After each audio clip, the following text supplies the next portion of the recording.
Hello friends, welcome to Vidya Setu Hasti. NEET paper leak બાબતે સમગ્ર દેશમાં તીવ્ર ચર્ચાઓ ચાલી રહી છે. દિલ્હીમાં વિદ્યાર્થીઓ દ્વારા ઉગ્ર વિરોધ પણ થઈ રહ્યો છે. તો આ સમગ્ર માહિતી શું છે અને પેપર લીક બાબતે જે કંઈ પણ લેટેસ્ટ અપડેટ છે એ તમને આ વિડીયોમાં મળી જશે, તો વિડીયો અંત સુધી જરૂરથી જોજો. નીટ પેપર લીક બાબતે લેટેસ્ટ અપડેટ છે તેના વિશે ચર્ચા કરીએ તો ગુજરાત સમાચાર દ્વારા એક અપડેટ મળેલ છે. દિલ્હીના જંતર મંતર ખાતે કોકરોચ જનતા પાર્ટીની સંસદ ચાલો માર્ચ દરમિયાન ભારે વિરોધ પ્રદર્શન જોવા મળ્યું.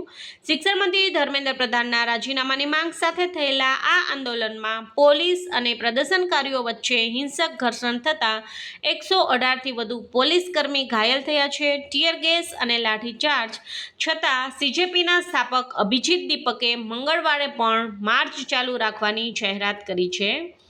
તો આ રીતે છે એ દિલ્હી ખાતે ઉગ્ર પ્રદર્શન થયું છે. આમ આદમી પાર્ટી દ્વારા એક મેસેજ આપવામાં આવ્યો છે કે અમે દેશના બાળકો અને તેમના માતા પિતાને કહેવા માંગીએ છીએ, બિલકુલ ચિંતા કરશો નહીં. આમ આદમી પાર્ટીના રાષ્ટ્રીય સંયોજક શ્રી અરવિંદ કેજરીવાલજી તમારી સાથે ઊભા છે. જો તમને કોઈ પણ પ્રકારની લીગલ અથવા મેડિકલ હેલ્પની જરૂર હોય તો હેલ્પલાઇન નંબર આપેલ છે તેના પર તમારે મેસેજ કરવો. રાહુલ ગાંધી દ્વારા એક અપડેટ આપવામાં આવેલ છે. The country student saying we have no future and the government's ministers are saying we won't lose our seats. એટલે કે છોકરાઓ એવું કહી રહ્યા છે કે અમારું ફ્યુચર છે એ બગડે છે, અમારે કંઈ ફ્યુચર જ નથી, પરંતુ જે અત્યારના જે મિનિસ્ટર્સ ગવર્મેન્ટ્સ છે એ પોતાની સીટ છોડવા માટે તૈયાર નથી. In a country where students lose their future and ministers don't lose their seats there is no justice at all. Rahul Gandhi જે છે તેના દ્વારા પણ વિરોધ પ્રદર્શન કરવામાં આવ્યું છે. ગુજરાત સમાચાર દ્વારા એક અપડેટ મળેલ છે. સંસદના મોન્સૂન સત્રની શરૂઆત સાથે જ નીટ પરીક્ષામાં કથિત ગોટાળાનો મુદ્દો ગરમાયો છે. આ દરમિયાન કેન્દ્રીય સંસદ મંત્રી કિરેન રિજ્જુએ નીટ મુદ્દે સરકારનો પક્ષ રાખતા જણાવ્યું છે કે ગોટાળાની માહિતી મળતા જ સરકારે ત્વરિત અને કડક કાર્યવાહી કરી હતી. વડાપ્રધાને પણ સ્પષ્ટ કર્યું છે કે આ મામલે 13 લોકોની ધરપકડ કરી તેમને જેલ મોકલાયા છે અને વિદ્યાર્થીઓના ભવિષ્યને ધ્યાનમાં રાખી વિલંબ વગર ફરીથી પરીક્ષા યોજી પરિણામ પણ જાહેર કરી દેવાયું હતું. મોદીએ પણ સત્રમાં જે છે એ નીટ બાબતે જે છે એ લેટેસ્ટ અપડેટ આપેલ છે અને ચર્ચા કરેલ હતી. વીટીવી ગુજરાતી ન્યૂઝ દ્વારા અપડેટ મળેલ છે. નીટ અને પેપર લીક મુદ્દે અમદાવાદમાં વિરોધ પ્રદર્શન. સોનમ વાંગચુકના સમર્થનમાં ઉતરેલા યુવાઓની પોલીસે કરી અટકાયત. નીટ અને પેપર લીક મુદ્દે અમદાવાદમાં યુવાઓએ સામાજિક કાર્યકર સોનમ વાંગચુકના સમર્થનમાં વિરોધ પ્રદર્શન કર્યું.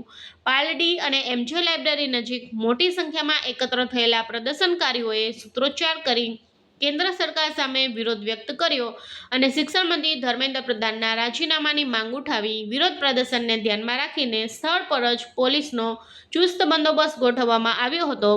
પ્રદર્શન શરૂ થાય એ પહેલાં જ પોલીસે વિરોધ માટે પહોંચેલા અનેક યુવાઓની અટકાયત કરી હતી. આ દરમિયાન પોલીસ અને પ્રદર્શનકારીઓ વચ્ચે ધક્કામુક્કીના દ્રશ્યો પણ સર્જાયા હતા. આમ આદમી પાર્ટી દ્વારા એક મેસેજ આપવામાં આવ્યો છે.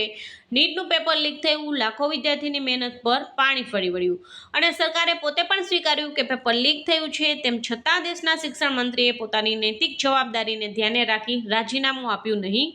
શિક્ષણ મંત્રી ધર્મેન્દ્ર પ્રધાન પોતાના પદ પરથી રાજીનામું આપે એ માંગ સાથે સીજેપીએ મોટું આંદોલન કર્યું. કાલે લાખો યુવાનો દિલ્હી ખાતે ભેગા થયા, તેમ છતાં તેમની વાત સાંભળવાને બદલે સરકારે તેના પર લાઠીચાર્જ કરાવ્યો, આંસુ ગેસ છોડ્યા અને વિદ્યાર્થીઓ પર દમન ગુજાર્યું.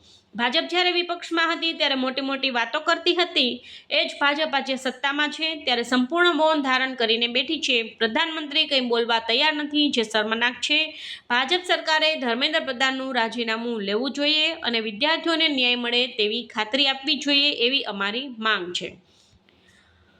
ઝી ન્યૂઝ જે છે એના દ્વારા અપડેટ આપવામાં આવેલ છે. 150 paper leaks occurred in the country in 12 years. Educational minister should resign, demand by મિત ચાવડા. એટલે જે છે આપણા શિક્ષા મંત્રી જે છે એમણે રાજીનામું આપવું જોઈએ એવી બધાની માંગ છે. તો આ લેટેસ્ટ અપડેટ હતી અને જે બધી વિવિધ પાર્ટીઓ છે, કોંગ્રેસ છે, આમ આદમી પાર્ટી, રાહુલ ગાંધી બધા દ્વારા જે છે એ નીટ પેપર લીક બાબતે જે ચર્ચાઓ થઈ હતી તે અહીંયા રજૂ કરી છે. તમારું શું કહેવું છે એ કમેન્ટ બોક્સમાં અવશ્ય રજૂ કરજો. અને આવી જ માહિતી જો મેળવવા માંગતા હોય તો ચેનલ પર નવા હોય તો ચેનલને અવશ્ય સબસ્ક્રાઈબ કરજો. Thank you.